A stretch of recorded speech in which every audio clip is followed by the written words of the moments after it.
Welcome to Salt Pig, where two cookbook writers chat about the ups and downs of actual home kitchen life. What are we chatting about this week, Ellie?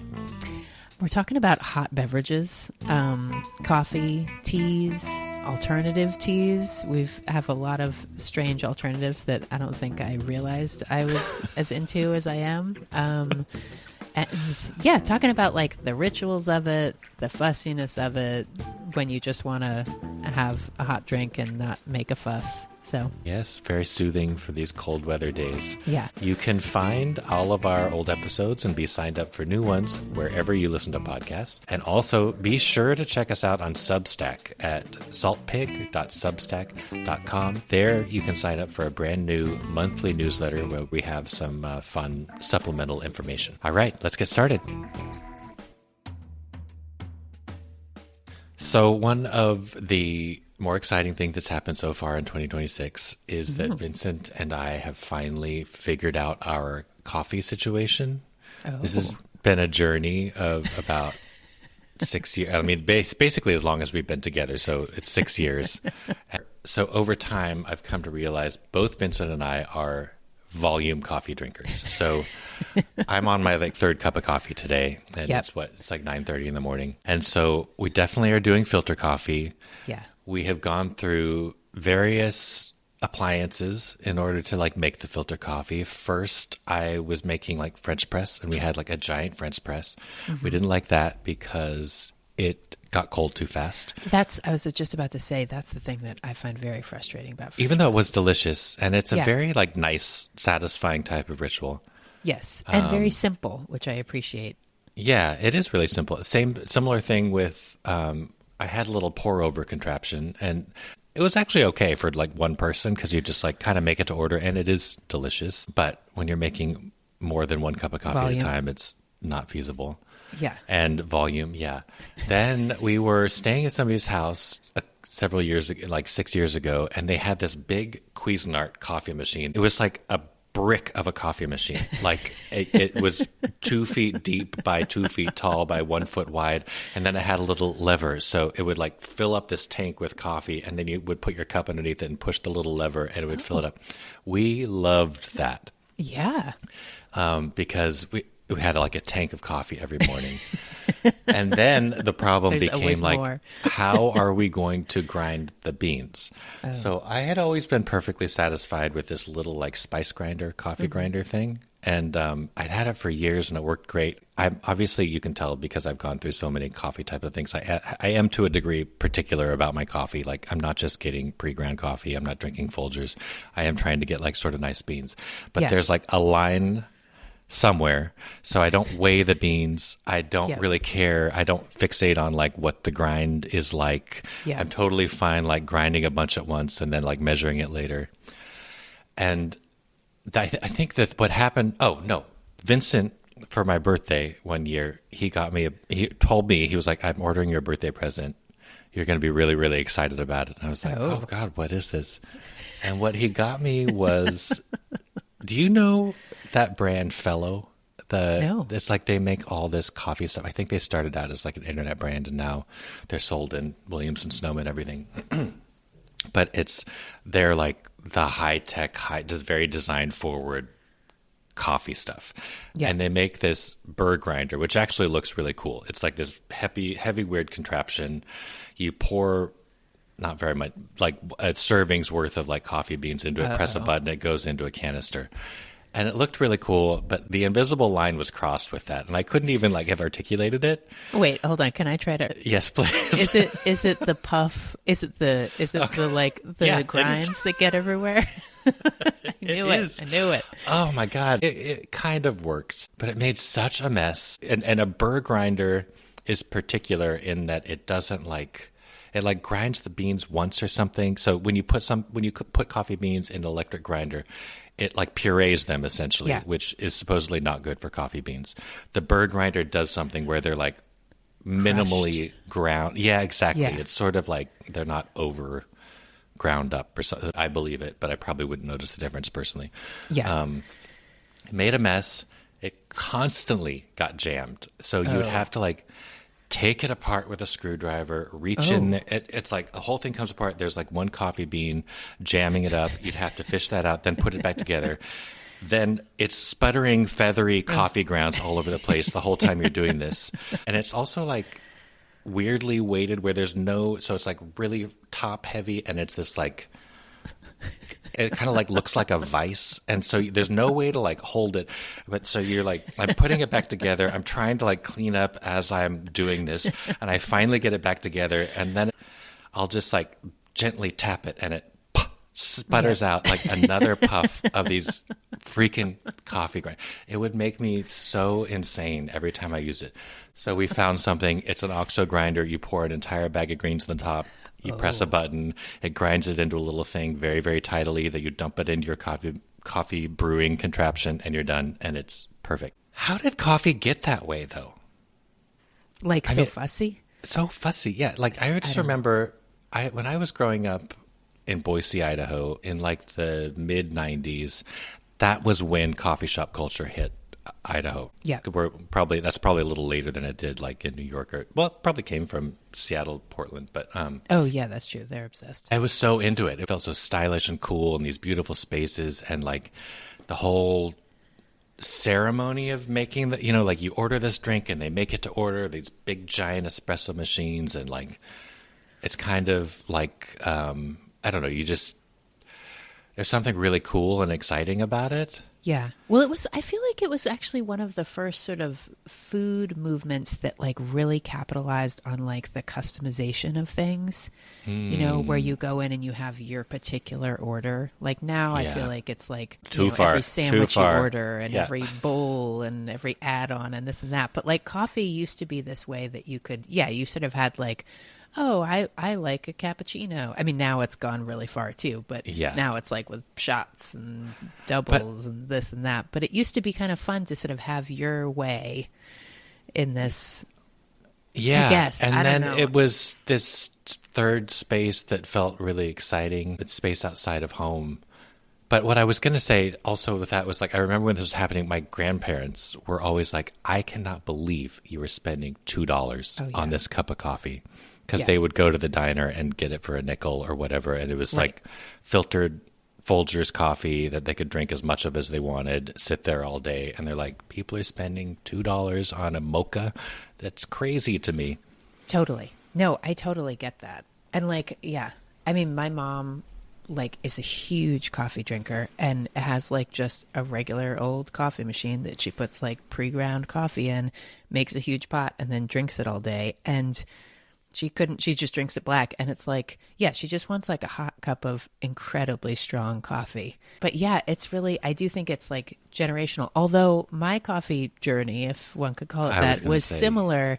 I used to drink black coffee, I think just because my mom drank black coffee and my dad. And then eventually I was like, I actually don't really want to drink black coffee. I want to drink it with like tons and tons of milk, like hot milk. And then it turned into, when I was home, I was like, this is turning into a real project that I the coffee with hot milk, is this like growing up at home? You're heating up milk and adding it, or like ordering out at a coffee shop, like a latte? Yeah, as in my 20s or whatever. But even if I was like having coffee at home, I was like, I kind of want to have hot milk. This was before I ever had like a microwave at home. So then you're like heating up milk in a little pot and then making coffee in a coffee pot.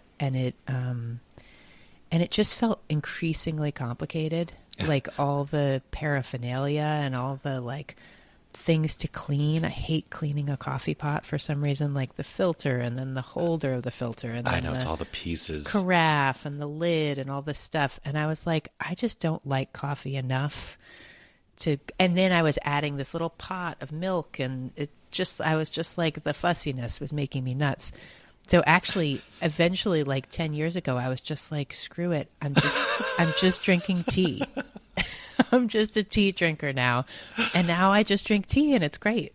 I just have I have a very particular tea that I drink, and I just put a splash of milk in, and there's like, I need to clean no things, which for some reason is like enough for me. But I guess I wasn't that committed of a coffee drinker. Yeah. I mean, caffeine doesn't really affect me, weirdly. Oh, okay. That's, So it's like, it's not like I need, like I have know plenty of people who like need their coffee in the morning to sort of like become a human. And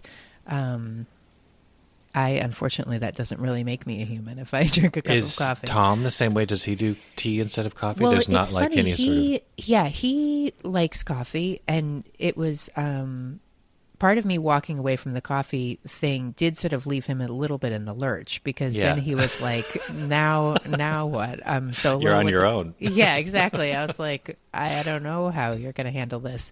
So we had like this little camping coffee thing that's basically just like a filter like the size of a teacup that you just like rest in your coffee mug. Got it. Okay. And you can pour hot water over it. So it was actually it was like the sort of tea equivalent of drinking coffee, where you could just put some ground coffee in this little filter, put it in your mug, pour some hot water over it, and then take the filter out and drink it. And it tastes good. Like, is Tom picky about his coffee? Or he's not that picky about his coffee. So he was like, yeah, it tastes okay. Everyone who comes to visit, like when my mom comes to visit, she's very troubled by this coffee setup and does not like it at all. Everyone's very polite about it, but like no one has more than like half a cup of coffee when they visit us. They're just like, all right, well, I guess that was the coffee experience. But Tom Tom eventually switched to tea also for a while. Now he's come back a little bit to coffee and still has. And like if I'm meeting someone for like a meeting or something, like I'm thrilled to have like a latte when I'm out. It's just I just don't want to fuss with it myself, basically. I'm trying to think of like what in our house. I feel like it's always this like lovely gesture when like one of us makes the coffee for the other person, because we're like, oh, this is so nice to like wake up and the coffee's there. Yes. And it reminded me that at some point, around the same time when like coffee. Oh, can I just add also, this is like a point of pride. So I was that kid that was like, so I didn't even know like my desperation to live a world like bigger than Boise, Idaho. Mm-hmm. It was in me, but I couldn't articulate it. But like one of the ways that it sort of surfaced was when Starbucks came to Boise in like 1997 or something. I was the very first customer. Were you really? Yes, I was. You're like, I like I'm lined into sophisticated up. things, guys. That's also like, it read to me as like, oh, this is so cosmopolitan. This is so refined. Yeah. I'm going to like put on my scarf and go get a cup of goddamn proper coffee, because no place else in this city can make it right. Totally. What do you remember what you ordered? Just like a cup of coffee? I was probably a mocha. I was drinking. That was like the drink a back mocha then. stage. And exactly. Yeah. But so around that time, my dad did, I think through work or something, he got an espresso machine and like didn't necessarily want one, but it somehow like entered the house. And this would have been, like 96, 97. Oh, yeah, that's early for espresso. It really, especially for Idaho, it was kind of like slow to catch on to things. And he figured out how to make lattes, which were what he and my mom wanted to drink. And I don't think a day has passed since 1997 when he has not made himself and my mom, or himself and my stepmom, a latte every single morning. It is like his love language is making these lattes for, and then if like we're staying with him, or if my brother and sister, he like makes everybody their like whatever drinks that they want. I'm not that into espresso, but he like leaves steamed milk up for me. It really is like a lovely gesture. And it's just like one of these things just like built into his like muscle movements of the morning and stuff. While the espresso machine is warming up, he empties the dishwasher, and it's like it's all part of his He's AM got his routine. little routine. Yeah. I think that's very lovely. I think I it's do too, really, yeah. It's really special to have someone like take those little tiny things into consideration and do them for you. Sometimes the kids will make me tea, and nice. It's very sweet, and they take the tea bag and they take the little tag off the tea bag, and they put these two stickers back to back on it. To make a new sticker that says like "Love you, Mom" or something. Oh. And it's so thoughtful. Just to have like this little personal tea bag. It's very, very sweet. So I think it's sweet. like it's a way of like noticing what people like, I guess, and giving them this little attending joy. to people. These little. It's not anything that anybody like needs. You know, Right. it's not something that you're going to survive by, your coffee, but That's it's true. something that does make A you little feel very treat. cared for and Yes. and loved. Yeah. Yes. Yes. It's so funny because when we started talking about coffee, I was like, we're going to get into all the things I hate about coffee. And now even through this, I was like, there's so much more to it as something that is just like a want rather than a need in the world Yes. of nourishment. No, it's true. And it's also like very, it was making me think like it's very cultural too, in this Yeah. way that like when I moved to Seattle when I was like 22, and I had moved there with a boyfriend, and I think I had never been to Seattle before we moved there.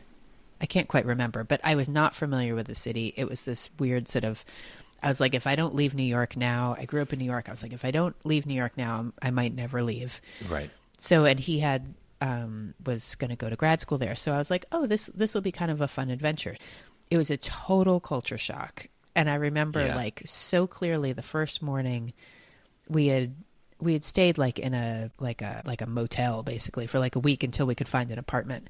And then we found an apartment. There was this cute little cafe around the corner. And this was, I don't know, like in 2003 or something. So, I mean, obviously coffee culture's just gotten bigger since then, but it was a pretty big deal then. And it felt like very Seattle. So I was like, oh, this will be fun. I'll go like get a cup of coffee at this special little place. And so I like walked down there and there was this long line and everyone on line was having like the longest conversation with the barista like ever.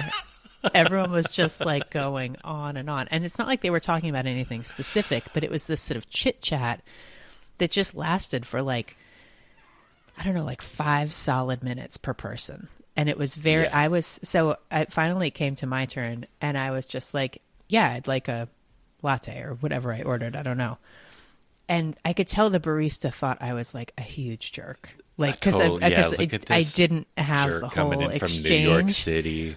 Totally. And it made this deep impression where I was like, oh, I'm living in a different place and this is not how people do stuff here. And like, this is like the New York, like efficiency, like here's what I need, here's what I want. It was perfectly polite. Which also is not so much about like what I want, but it's about, I respect that there's a line and that everybody needs their drink. And like, I don't know what people's schedules are. So I'm trying to move things along for myself, but also for all of you. Yeah. Exactly. I was like, let's get this line moving. I was like, here's what I want. No nonsense.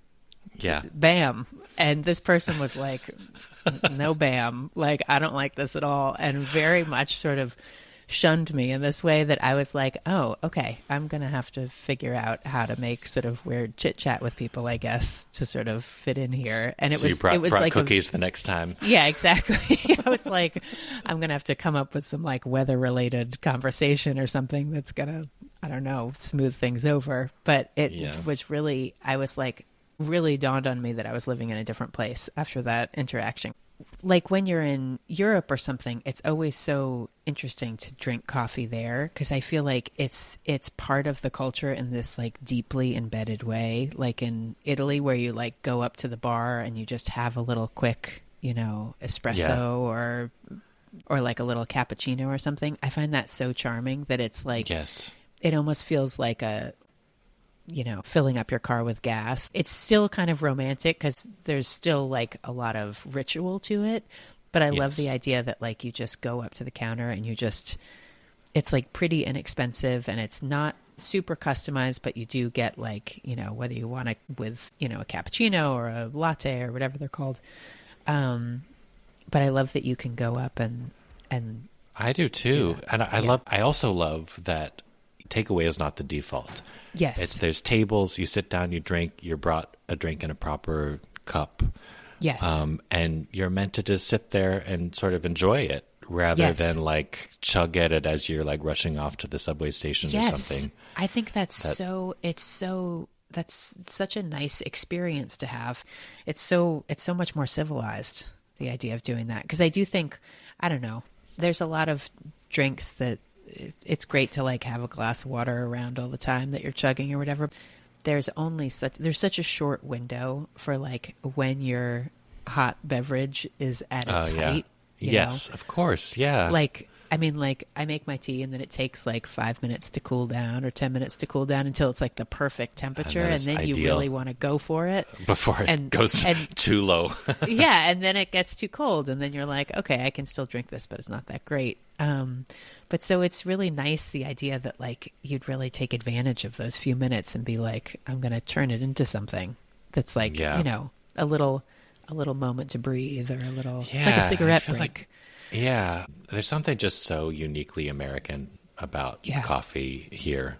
Yeah. Like, aside from the volume, which obviously resonates personally with me, but it's just like, it's nothing more than like fuel. It's not, you know, like, whereas I feel like, even when you look at like these like Turkish coffee rituals, or like it's throughout like the Middle East, it's like there's so much ceremony around it, and the beautiful. I mean, there's beauty in like in the cups and the contraptions that are used for the brewing, and like laying out all the and the hospitality, the linens and things. That there's. It does feel like here it's just like let's juice them up and go, and it's not it's missing the ceremony and the opportunity to sort of like pause, savor, recharge, whatever it is that it's, you know, it's happening in those few moments, but it's missing that.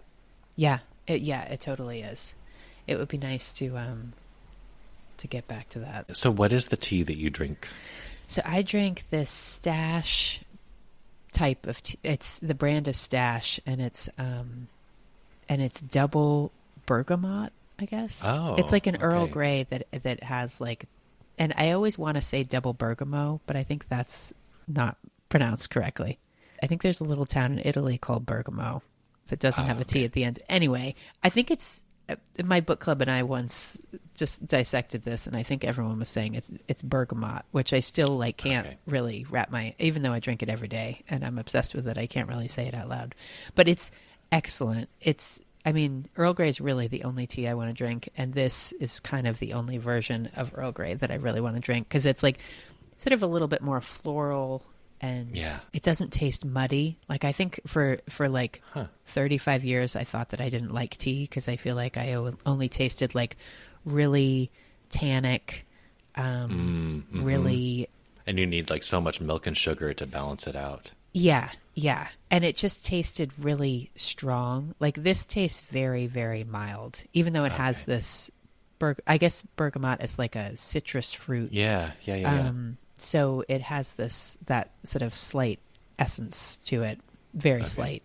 But it's mostly just a very, very mild tea. It was funny. I mean, Tom and I happened to be, we were living in London for a brief time when his job had him be there for like 6 weeks. So we went to Bath one time for the weekend, and we went to this place to like have tea, which neither of us had ever really done. And it was kind of silly, and I don't think I even did it because I was like, I don't like tea, so this is sort of silly. But I was like, I'll have like a coffee or something. So Tom got like the whole shebang, where it was like, you choose your tea, and you get like a scone, and you get like the little sandwiches and the whole shebang. In this very beautiful, old-fashioned sort of tea shop in Bath. It was all very scenic. So he ordered Earl Grey, and he was like, oh, like, do you want to try the tea and the scone? I mean, basically we were sharing it anyway, even though he ordered it all. Poor Tom. And I tried it, and I was like, this tea's delicious. And that was sort of the change beginning for me. Yeah. I mean, setting really matters, I guess, if you want to be sort of romanced by something. It really does. I love Earl Grey tea. That's probably my favorite too. Yeah. What was that tea that we worked on that project together, and I think we both were introduced to this new, it was like you just take a spoonful and dissolve it in hot water. It wasn't like a brewed tea, but it was so good. And I remember it being like replacement. Yes. Yeah, it was kind of it had that sort of like fullness and a little bit of depth. Yes. I think it was called Dandy Blend. Yes. It was like made out of dandelion root, maybe, or dandelions in general. Yes. Oh, and it might have had some chicory in it too. I can't remember, but it was an amazing. I mean, if anyone's interested in a coffee replacement that actually sort of has the vibe of coffee, it's like very satisfies, dark, yes, and a little bitter, but not too bitter. It tastes like very earthy in the way that coffee does. I thought it was like kind of kind of fascinating as a drink. Yeah. Because it's not the same as coffee at all, but it did kind of check the same box somehow for me. Yeah, because I feel like every year for the past 10 years, I've been like, I'm going to be a tea person now. And I can never really make it stick because I love tea and I drink tea at night in the afternoon. Right. And I can drink tea if I'm like, for whatever reason, I don't want to have coffee. But it does not satisfy in the same way. Tea to me feels like more like top note, whereas coffee has like bottom note. And I'm like looking for that bottom note in terms of like the flavor and the satisfaction. This Dandy blend, I think, kind of has that for people. Tom was trying to drink less coffee and when I was working on that book. And so I was like, among many other tidbits, he was like, oh, I'll start drinking Dandy blend. And he got kind of into it for a while. We should order some more because I'm going to too. Like, it's nice to have around. And I think it actually has a lot of health benefits otherw's maybe. Yeah. At least it's like 100% caffeine free, which if you're not into caffeine, that's a really good one. And I think also if you're not into making a mess, it is like, I think it just dissolves in hot water. Boiling water, spoonful in, stir, you're done. And it's like, I don't think there's any sugar in it, but it's like sweetened if you like it. It tastes like almost like a sweetened beverage as well. Yeah, I think because it's a root, maybe it has it has a slightly rounder flavor than coffee, if I remember correctly.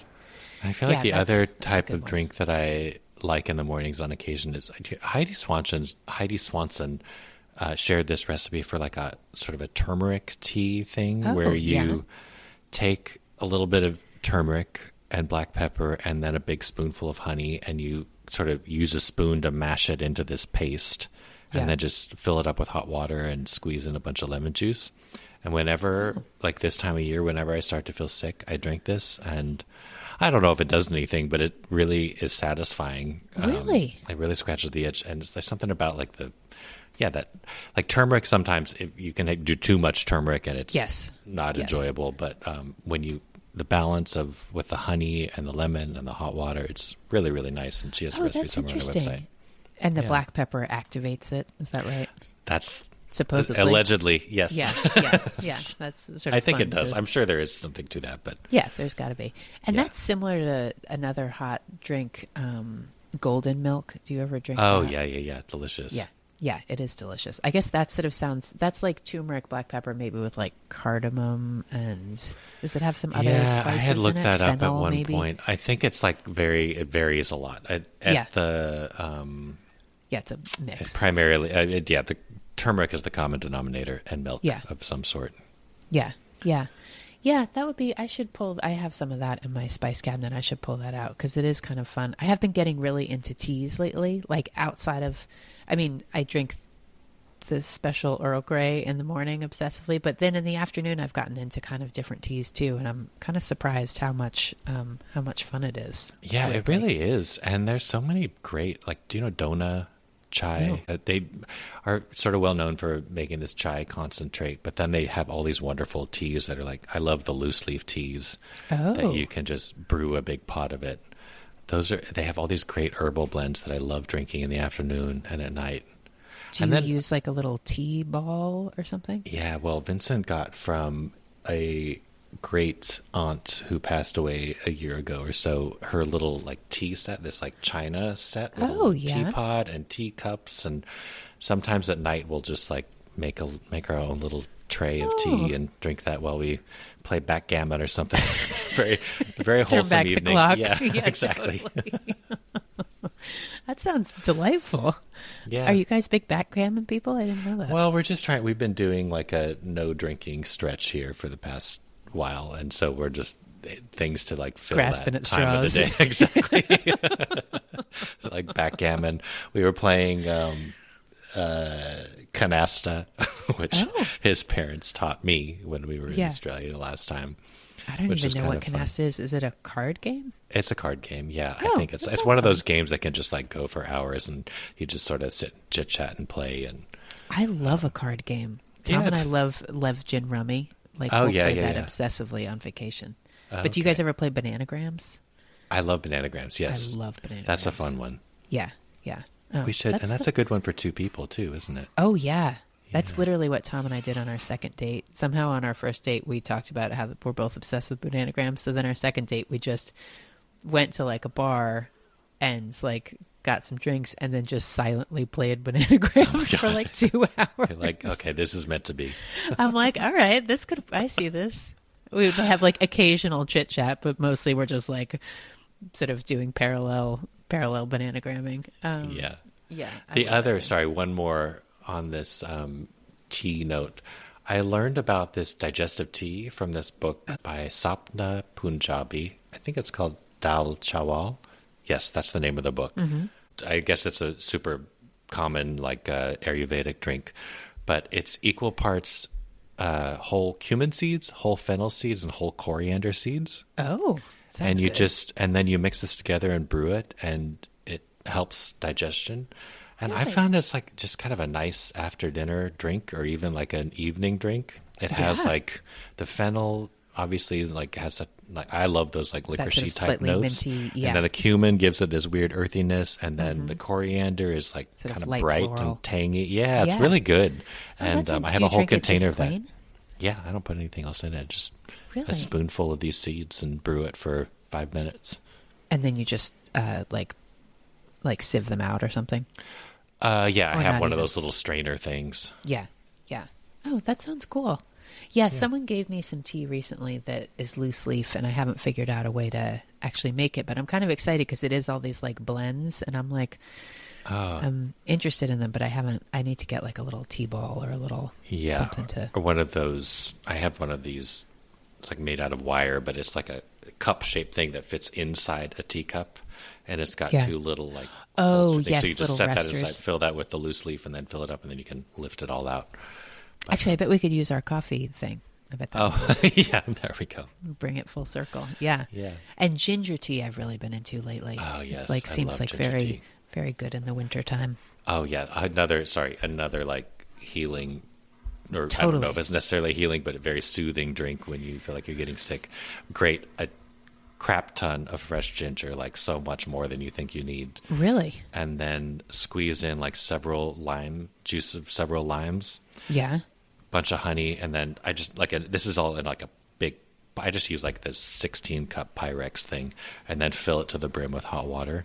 Oh, boiling water, and then just drink that all day. I find it really helps and tastes really good. Yeah. You could probably, and do you drink it like cold even? Yeah, drink it hot, let it cool down, drink it room temperature, and just sort of strain out the solids. Good. It's really good.